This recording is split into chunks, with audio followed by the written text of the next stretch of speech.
175 اور پرنٹ ہے یہ. میں آپ کو یہ بھی بتا دوں کہ یہ کتاب کہاں سے چھپی ہے. مکتبہ رحمانیہ اردو بازار لاہور پاکستان. مولانا احمد صاحب مدراسی اس کے مصنف ہیں, اس کے وہ ہیں کیا کہتے ہیں مترجم ہیں, ترجمہ کرنے والے. ناشر خالد مقبول, پبلشر اردو بازار.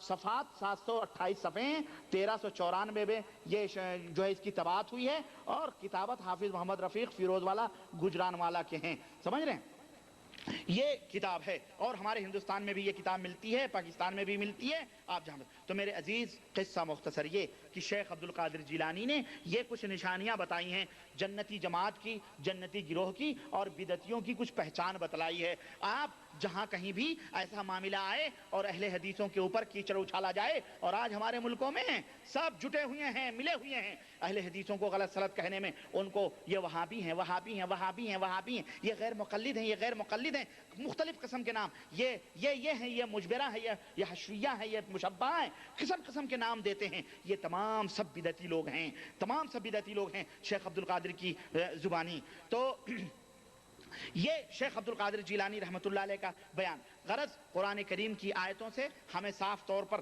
یہ معلوم ہوا کہ ہمیں قرآن و سنت کو لازم پکڑنا ہے, ہمیں فرقے میں نہیں بٹنا ہے. اسی طرح سے ہم مشرکوں کی طرح نہ ہوں کہ جنہوں نے اپنے دین کو مختلف جماعتوں, مختلف طرح سے تقسیم کر لیا ہے. اور اسی طرح اللہ کے حبیب جناب محمد الرسول اللہ صلی اللہ علیہ وسلم نے ہمیں اس بات کی خبر دی کہ جس طرح یہود و نصارہ مختلف ٹولیوں اور مختلف فرقوں میں تقسیم ہوئے, اسی طرح میری امت یعنی میرے کلمے پڑھنے والے جو ہوں گے وہ بھی 73 فرقوں میں بٹیں گے, جن میں سب کے سب جہنم میں جائیں گے سوائے ایک فرقے کے, وہ جنتی ہوگا. صحابہ کرام نے پوچھا وہ کون سا فرقہ ہے؟ آپ صلی اللہ علیہ وسلم نے فرمایا کہ جس پر میں ہوں اور جس پر میرے صحابہ ہیں وہی لوگ جنت میں جائیں گے. اور پھر اخیر میں ہم نے پیران پیر شیخ عبد القادر جیلانی رحمۃ اللہ علیہ کے حوالے سے یہ بات بتلائی کہ جنتی کی بدعتی کون ہیں, اور بدعتیوں کی پہچان کیا ہے, بدعتیوں کی مذمت کیا ہے, بدعتیوں کی برائی کیا ہے, اور بدعتی کون ہوتے ہیں, ان کے ساتھ کیا سلوک کرنا چاہیے. پیران پیر شیخ عبد القادر جیلانی نے یہ بات واضح طور پر بیان فرما دی. انشاءاللہ تبارک تعالی اگلا درس جنتی جماعت کے طریقے کار کیا ہوتے ہیں, ان کا اپنا منہج کیا ہوتا ہے, اس طرح ان کی پہچان کیا ہوتی ہے, انشاءاللہ تعالی اگلے پروگرام میں بتانے کی کوشش کروں گا. اور انہی چند باتوں پہ اپنی بات ختم کرتا ہوں, اور اللہ سے دعا کرتا ہوں کہ اللہ تبارک تعالی ہمیں اور آپ کو نیک عمل کرنے کی توفیق عطا فرمائے, اور ہم سب کو کتاب و سنت پہ چلائے. آمین یا رب العالمین. وصلی اللہ علی نبینا محمد وعلی آلہ وصحبہ اجمعین. ایک سیکنڈ آپ ایک اعلان سن لیں. دیکھیں اصل میں میرے ساتھ مجبوریاں ہوتی ہیں, مختلف پروگرام مجھے اٹینڈ کرنے پڑتے ہیں, اس لیے آئندہ جو ہفتہ آئے گا وہ یہ مجلس نہیں ہو سکتی ہے. کیوں؟ اس وقت مجھے الغات, تمیر, مجمع اور زلفی اور ریاض کے اس علاقے میں مختلف علاقوں میں تقریر کرنے کے لیے جانا ہے, اس لیے اگلی جمعرات کو میں نہیں حاضر رہوں گا. انشاءاللہ اس کے بعد والی جو جمعرات آئے گی اس میں حاضر رہوں گا انشاءاللہ. اس لیے معذرت چاہتا ہوں آپ لوگوں سے. لوگ کہتے ہیں کہ آپ وہاں ایک پروگرام کنویں میں سے ایک قطرہ نکال دیں تو کیا فرق پڑتا ہے, ہمیں بھی ٹائم دیں, اس لیے ان کے لیے جانا پڑتا ہے. اس لیے میں بدھ, جمعرات, جمعہ کو میں نکلوں گا اگلے ہفتے اور وہاں پروگرام کے لیے حاضر ہوں گا انشاءاللہ. اس کے بعد والا جو جمعرات ہے اس میں حاضر ہوں گا. اللہ تعالی ہم سب کو صراط مستقیم پہ چلائے اور قرآن و سنت پہ چلائے. آمین یا رب العالمین. وصلی اللہ علی نبینا محمد وعلی آلہ وصحبہ اجمعین. والسلام علیکم ورحمۃ اللہ وبرکاتہ.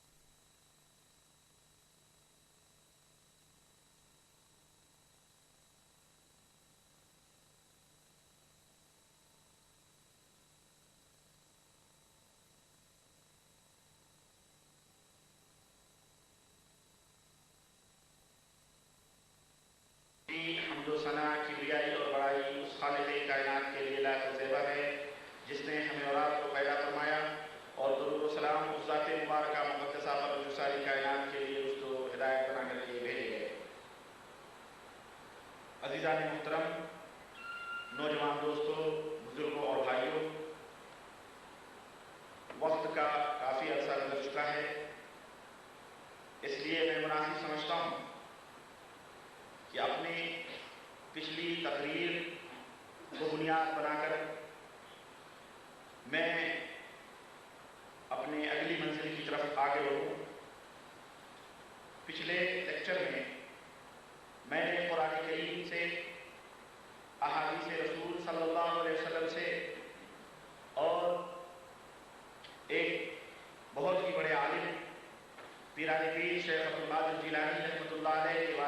کے تعلق سے اور ان کے فرمودات کے تعلق سے میں نے یہ بات آپ کے سامنے واضح کی تھی کہ ہر جگہ قرآن و سنت میں بھی اور بزرگوں کے اقوال میں بھی ہر جگہ ہمیں صرف اور صرف یہی دعوت دی جا رہی ہے اور صرف یہی بات ملتی ہے کہ اے لوگوں، قرآن و سنت کو لازم پکڑو، اللہ اور اس کے رسول کے فرمودات کو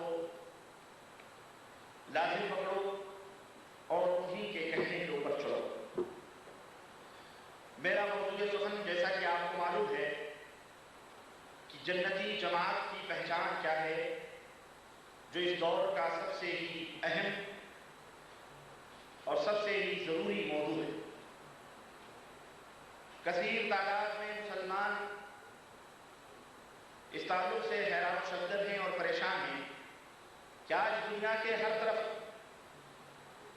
کے لوگ انہیں اپنی طرف بلاتے ہیں اور کہتے ہیں کہ ہمارے ادھر چلے آؤ، ہم جنتی ہیں۔ وہ کہتے ہیں ہمارے ادھر چلے آؤ، یہ سیدھی راہ ہے، ہم ہماری طرف چلے آؤ، ہمارا طریقہ سب سے صحیح ہے، وہ ہماری طرف چلے آؤ، ہمارا مذہب سب سے درست ہے۔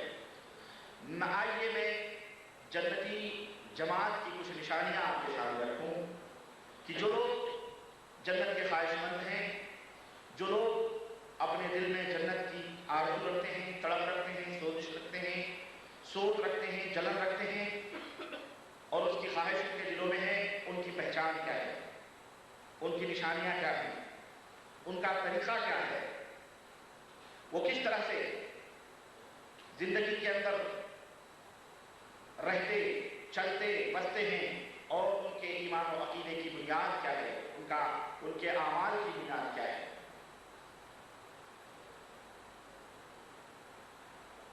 وہ جماعت جو جماعت کی کامیاب جماعت ہے، جنتی جماعت ہے، آپ اپنے ذہنوں میں تمام جماعتوں کو رکھیں اور یہ جو چند قاعدے، چند ضابطے، چند اصول جو میں آپ تک پہنچا رہا ہوں، یہ ایک میزان دے رہا ہوں آپ کو، ایک ترازو دے رہا ہوں۔ اس میزان اور اس ترازو پر تمام جماعتوں کو تولیں اور دیکھیں کہ کون لوگ اپنے دعوے اور اپنے عمل میں سچے اور پکے ہیں۔ اگر یہ صفات، یہ گن، یہ چیزیں ان کے اندر پائی جائیں تو یہ سمجھ لو کہ وہ لوگ سچے ہیں، پکے ہیں اور وہی لوگ جنت کے اندر جانے والے ہیں۔ ظاہر ہے اللہ اور اس کے رسول صلی اللہ علیہ وسلم نے ہمیں سب کچھ بتلا دیا ہے، ہر وہ بات جو ہمیں جنت میں لے جانے والی ہے اور ہر وہ بات جو ہمیں جہنم میں پہنچانے والی ہے۔ اللہ اور اس کے رسول صلی اللہ علیہ وسلم نے جنت میں جانے والی باتوں سے آگاہ کر دیا ہے، حکم دیا ہے، اور جہنم میں لے جانے والی باتوں سے منع فرما دیا ہے۔ آج یہ جنتی جماعت کی پہلی نشانی ہم آپ کے سامنے رکھتے ہیں، وہ یہ ہے کہ وہ جماعت جو جنتی ہے، جو کامیاب جماعت ہے، جسے فرقہ ناجیہ کہہ لیا، کامیاب جماعت، وہ نبی کریم صلی اللہ علیہ وسلم کے طریقے کو اور آپ کے مقدس صحابہ کے راہوں کو اور ان کے طریقوں کو لازم پکڑتے ہیں۔ یعنی زندگی کے گوشے میں، خواہ ایمان کا گوشہ ہو، عقیدے کا گوشہ ہو، اعمال کا گوشہ ہو، نماز ہو، روزے ہو اور اخلاقیات ہو، معاشیات ہو، ہر میدان میں وہ لوگ نبی کریم صلی اللہ علیہ وسلم اور آپ صلی اللہ علیہ وسلم کے مقدس صحابہ کے طریقے کو لازم پکڑتے ہیں، یعنی ان کو ڈھونڈتے ہیں، تلاش کرتے ہیں اور اس کے اوپر عمل کرتے ہیں۔ ظاہر ہے کہ نبی کریم صلی اللہ علیہ وسلم کا جو منہج ہے، نبی کریم صلی اللہ علیہ وسلم کا جو طریقہ ہے اور آپ کے جو صحابہ ہیں ان کا طریقہ کون سا ہے؟ رب تعالیٰ کا قرآن ہے اور محمد رسول اللہ صلی اللہ علیہ وسلم کی وہ حدیثیں ہیں جو نبی کریم صلی اللہ علیہ وسلم نے اپنے مقدس صحابہ کے سامنے بیان فرمائی۔ تو قرآن کریم کو اور سنت رسول صلی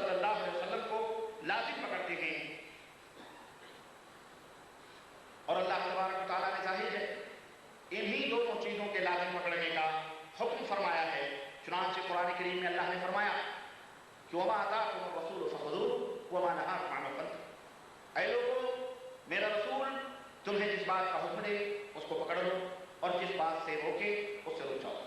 نبی کریم صلی اللہ علیہ وسلم نے بھی اپنے صحابہ کو انہی دونوں باتوں کے مضبوطی کے ساتھ پکڑنے کا حکم دیا اور فرمایا، قرآن کا صحیح جو ہے حدیث پاک میں موجود ہے، اللہ کے رسول صلی اللہ علیہ وسلم نے فرمایا کہ ترکت فیکم شیئین لن تضلوا بعدہما کتاب اللہ و سنتی ولن یتفرقا حتی یرد علیہ الحوض۔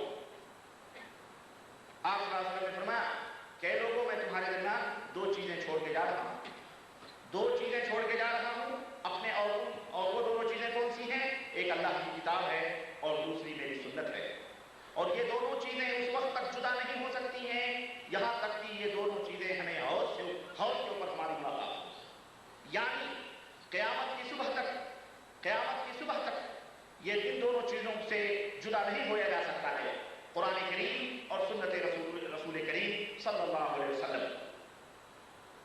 تو یہ پہلی پہچان ہے اللہ کے نبی، اور دوسری روایت جو موطا کے اندر ہے، اللہ کے نبی صلی اللہ علیہ وسلم نے فرمایا جو اسی معنی کو لیے ہوئے ہے کہ ترکت فیکم امرین لن تضلوا ما تمسکتم بہما کتاب اللہ و سنتی، کہ لوگوں میں تمہارے درمیان دو چیزوں کو چھوڑ کے جا رہا ہوں، جب تک تم ان دونوں چیزوں کو لازم پکڑو گے ہرگز گمراہ نہیں ہو سکتے ہو، اور وہ دونوں چیزیں اللہ کی کتاب اور میری سنت ہے۔ اس لیے جنتی جماعت کی پہچان یہ ہے کہ وہ اپنے ہر معاملات میں، خواہ و ایمان، عقیدے، عبادات، اخلاقیات، کردار، معاشیات، سیاست، غرض کچھ بھی ہو، ہر میدان میں کتاب اللہ اور سنت رسول اللہ صلی اللہ علیہ وسلم کو اپنا دستور بناتے ہیں اور اس کی روشنی میں عمل کرتے ہیں۔ نمبر ایک۔ نمبر دو، جنتی جماعت کی دوسری پہچان یہ ہے کہ اس جماعت کے اندر جب بھی کسی قسم کا اختلاف پیدا ہوتا ہے، کسی موضوع پر تنازع پیدا ہوتا ہے، کسی مسئلے میں ان کے اندر